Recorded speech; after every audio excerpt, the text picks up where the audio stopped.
Welcome to ATTRA, Voices from the Field. This Sustainable Agriculture podcast is presented by the National Center for Appropriate Technology with support from USDA Rural Business Cooperative. Hi, this is Rich Myers with NCAT. In this episode, Tammy Howard, a horticulture specialist with NCAT's ATTRA, the National Sustainable Agriculture Information Service, who works out of NCAT's headquarters in Butte, Montana, sits down with Lawrence Roan of Farm Retreat Roan near Flaxville, Montana. Lawrence is a graduate of NCAT's 2017 Arm to Farm training for veterans interested in sustainable agriculture. NCAT has offered numerous Arm to Farm trainings, and the one Lawrence took part in was held in Montana's Mission Valley. And since then, he has made significant progress towards his farm-based retreat center for veterans. In the podcast, he talks about using his skills as a veteran to approach the often intimidating process of working USDA programs like NRCS's EQIP and FSA loan programs. He also describes his farm retreat goals and how his military experience has helped shape them. Let's listen. So today we have with us Lawrence Roan, and he is from Farm Retreat Roan in Flaxville, Montana, and he is a graduate of the Montana Arm to Farm program from the Mission Valley in Montana in 2017. Thanks for joining us today, Lawrence. First, I want to thank you for your commitment to this country and for serving your fellow veterans through your retreat center. What branch of the military were you in, and how has your military service influenced your farm and your farm goals? Well, first of all, thank you for your expression of gratitude, and I'm humbled to be able to take this opportunity to share my experience with you.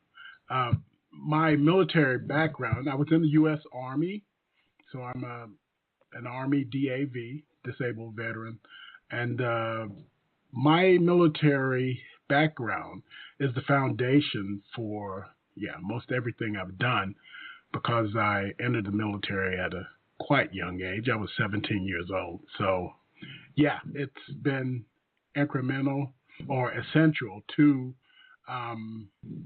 everything I've done in life, but especially it has helped me to put things in perspective in this farm setting. Well, could you describe your farm to our audience, and how did it start off and where is it now? Well, the farm we're a small farm just 9 miles south of a small town in Montana, northeast Montana, called Flaxville. And we acquired the farm in 2013 with the goal of having a place we could settle after I retired. And I was forced to realize that there was the harsh reality that I'm not physically able to consistently work in my normal job setting and, face the rigors of a day in, a day out schedule. My doctors took me out of work and recommended a lifestyle change if I wanted to have any type of longevity with a quality of life included. So it's always been a goal of mine to do something to give back and help younger veterans that may be of the same mindset and have faced the same challenges that I've faced. And so I went from being a strong earner in North Dakota in the oil field to literally dealing with the reality of attrition and changing the way I approach life. And what I've found is that, embracing the thought of service, which takes me back to my military background, service to country, I sort of refocused, and we determined that in 2014 we'd start to look for a way to structure this so that we could be able to help the most people in the greatest way. And so we came up with the idea of this retreat. And the retreat is unique in itself because we want to be a solution to a warrior transitioning from the service to civilian life, and we've just found, or I've found that farm life is the perfect setting for that. That's great. And so I understand that you've been working a lot with the USDA Natural Resources Conservation Service to get your property into a better place than it was when you initially started out. Can you describe your approach to working with them? Yes, my initial approach, and again, I refer back to my military training. I was a recruiter at one point in my military service, and it was very, very an important part of my life, and being able to take a structured approach at learning new people, meeting new organizations, and learning how to use interrogatives, who, what, when, where, how, to get information that you need to accomplish a task, a mission, or a goal.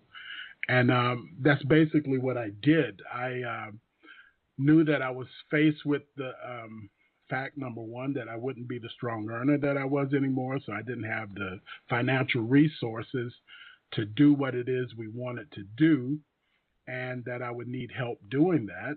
And I was aware that there were different programs, just because I've seen a lot of advertisements on, that these things are available. But I thought, how? And I reached out to the NRCS here and locally in Daniels County. And I was fortunate enough to meet a really young, dynamic agent there that helped me in achieving my goals, and that was to establish an infrastructure for the farm setting, the retreat setting that we wanted to set up. And then in working with him, and I might add that he pointed out to me that the reason that we've been able to have the success that we've had is because he said, when I came into him, I knew where I wanted to go, but most important, I was asking him the why questions and how questions. And he said that was key because that stimulated his thought process. And he didn't know everything, but he knew how to find out what it was he needed to help me, and then referred me to the other agencies, FSA, and also the state agency that provided me with the consultant to help me also navigate this process. Right, and so what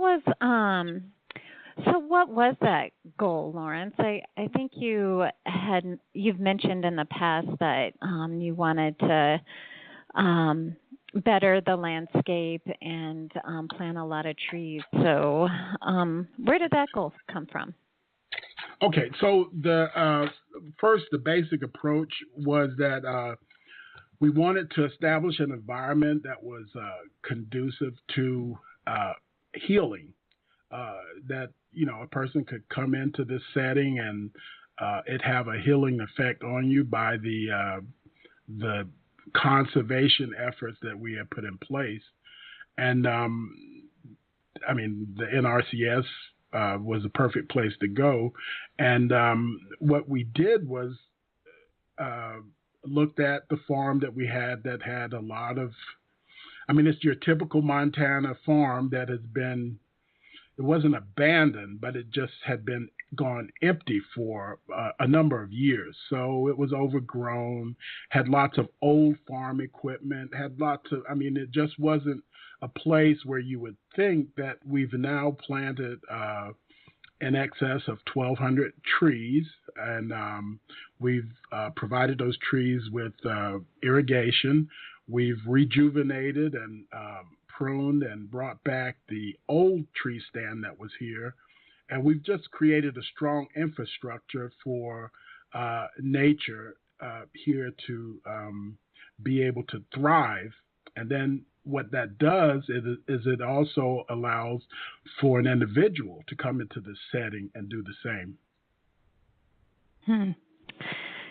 Well, I was wondering if we have a lot of veteran farmers involved in NCAT's Arm to Farm program, and they can sometimes get a little overwhelmed with starting out and not knowing what resources are available to them. Do you have any advice for other farmers that are starting out? Yes. I mean, first of all, what I do is say, don't forget your roots, your military roots, because it provided you with a strong foundation to handle virtually any challenge that you face. You just have to learn to translate those skills into a civilian setting. I've used a lot of my military experience and training, and it provided me with the approach that I took to those organizations. In brief, I would say that number one, your recon skills and target assessment and analysis, and a battle plan and contingencies. So the recon is your research and the target assessment and analysis, and the battle plan and contingencies are what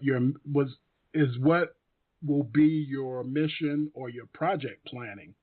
And then the next thing you want to do is make sure that you follow up assertively and in a professional way. It should be structured, and your interface with government employees should be professional at all times. And if you become frustrated, you look at it as a challenge and not as a threshold or a barricade, because we don't have to breach those anymore. At least not in the way that we had to in the military.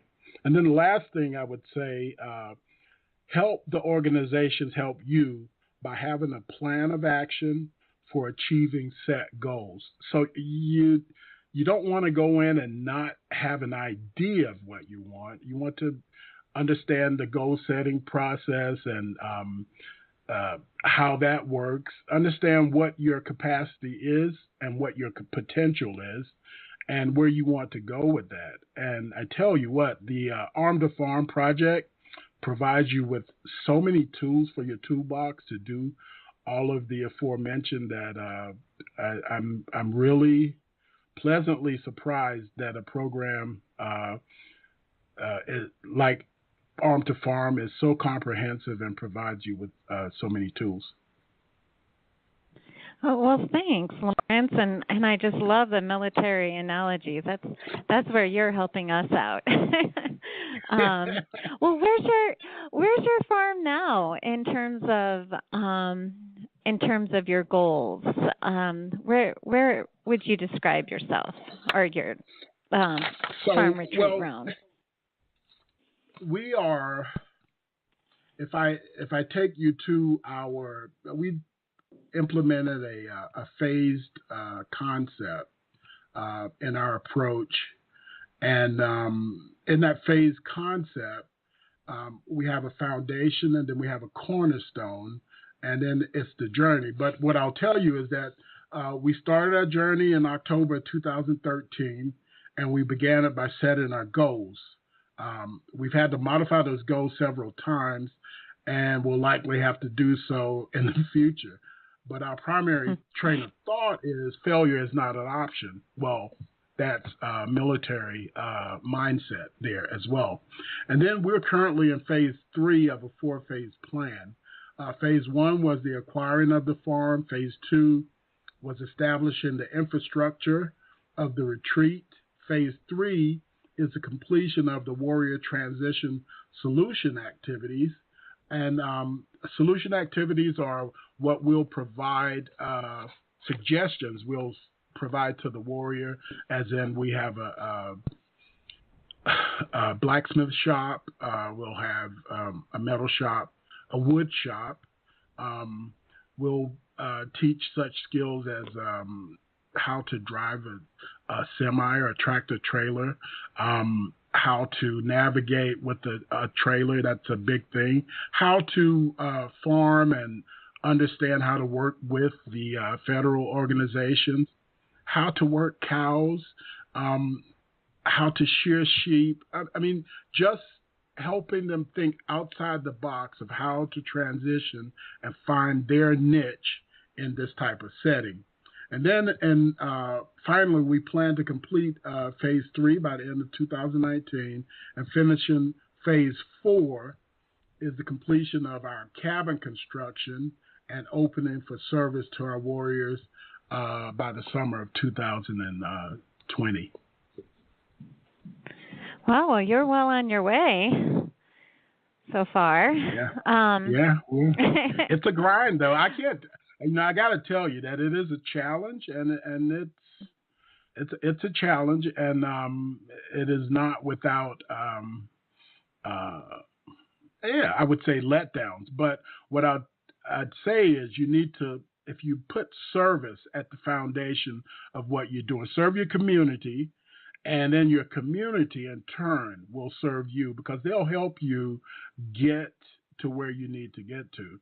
And if I might share just one experience that's an example of how that works, is when I came out here and I took the approach of I have to lean into this and do this thing. I was prepping to put my trees in the ground, and the NRCS agent told me that, well, you're going to have to prep the best future for the trees is to prep the ground and use all of the microbial support there that you can get from turning all of that vegetation under in the fall. So I didn't have a tractor. I didn't have any means to get one.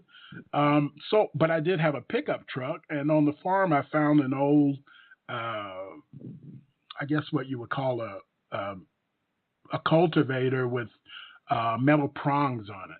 So I found a chain. Oh, yeah, like a chain harrow. Yes. So I hooked that up, and then I went and I took my truck, and I was just driving rotations around the 5.5 acres that I was going to put the trees on. And one of my neighbors called me that evening and said, could you tell me what you're doing up there? What are you doing? And I said, well, I'm prepping my ground so I can plant trees. I told you I was going to be planting trees. Well, why are you doing that? That's not how you do that. And I said, well, that's all I have. She said, well, why? I'm your neighbor. We're your neighbor. Why don't you ask us? And she said, cut that out. I'm going to send my husband up, and he's going to turn your ground. And might I mention that neighbor is a veteran of the Korean War era, and he came up and he turned my ground not once but twice that fall. And he said, and I'll be back in the spring. And he came back and turned it in the spring. And he said, and you don't be out here driving your truck around trying to do everything on your own. Ask for help. Your neighbors are here. So that's the beauty of farming, and especially up here in Northeast Montana. Yeah, neighbors helping neighbors and veterans helping veterans. That's awesome. Yes, and community. The community is the strong part of it. I have to reiterate that, Mm-hmm. So do you have, I understand that for beginning farmers and veterans in particular, it's a challenge approaching that USDA office. It's almost like a foreign language when they first start out talking to you about your conservation plans and all that. What is your advice in working with the USDA for veterans? Do you have any nuggets of wisdom there? Yes, I'd say, first of all, a military motto, never surrender to the process. Use your warrior skills, drive, discipline, and mission-oriented mindset in your approach. And when I say use your military warrior skills, I mean your soft skills, your skills of interpersonal communication, and using the correct body language, leaning forward into it so that they know that you're passionate about what it is you want to accomplish. And then I'd say reach out to like-minded warriors. Our organization is there for whomever, and then get to an Arm to Farm alumnus, and or even contact NCAT because they understand. You've really put together a tremendous program that is helps you figure out how to break the ice, and then the rest. Lean on your warrior buddies, your battle buddies, or like-minded individuals that understand and have the capacity to empathize with you. Yeah, that's great, Lawrence. And it's been. Do you have any other thing to add about Farm Retreat Roan and your work with veterans, getting them back into serving their communities, and anything else to add? No, except that I am very humbled by this entire process. The help, first of all, the challenge that was presented me of the physical attrition that I've experienced, due to my time as a warrior, active warrior, and just seeking out these type of programs to help us figure out where it is we want to go. And that's what our farm retreat is about, is helping warriors figure that part out. And even if it isn't a visit, we're here. You can reach out to us, and we can facilitate that process as well, because it's a tough road, and doing it alone, not everybody's set up to do recon, especially if you haven't been trained to do so. But as a unit, and we are alumnus now of an elite organization, the Armed Forces, and that's something special. And I'd say that our oath to serve has no expiration date, and we should always remember that. And if we keep that in mind and serve, and that's the cornerstone of what we do, serve with empathy, failure is or won't be an option at all. Well, it's been great to hear from you, Lawrence, and thanks for helping other veterans understand that approaching farming and the U.S. Department of Agriculture doesn't have to be an intimidating process. And if you want to find out where your USDA service office is, or if you need help with that application, like Lawrence said, just give the ATTRA line a call at 1-800-346-9140, and we can help direct you. And also think about Farm Retreat Roan if you are interested in that very beginning journey of serving your country through food production. Well, thanks a lot, Lawrence. Thank you for having me. Thanks for listening to ATTRA, Voices from the Field. Depending on the platform you're listening on, be sure to rate us and leave a review or comment. For more information on this subject, you can contact Tammy at tammyh@ncat.org. That's tammyh@ncat.org. And remember, there are related links in the notes for this podcast, including the programs Tammy and Lawrence talk about. Please call ATTRA with any and all of your sustainable agriculture questions at 1-800-346-9140 or email us at askanag@ncat.org. That's ASKANAG@ncat.org. Our 24 specialists can help you with a vast array of topics, everything from farm planning to pest management, and from produce to livestock and soils to aquaculture. You can get in touch with them and find our other extensive and free sustainable agriculture publications, webinars, videos, and other resources at our website, www.attra.ncat.org. That's www.attra.ncat.org. We'll catch you next week, and until then, keep on farming.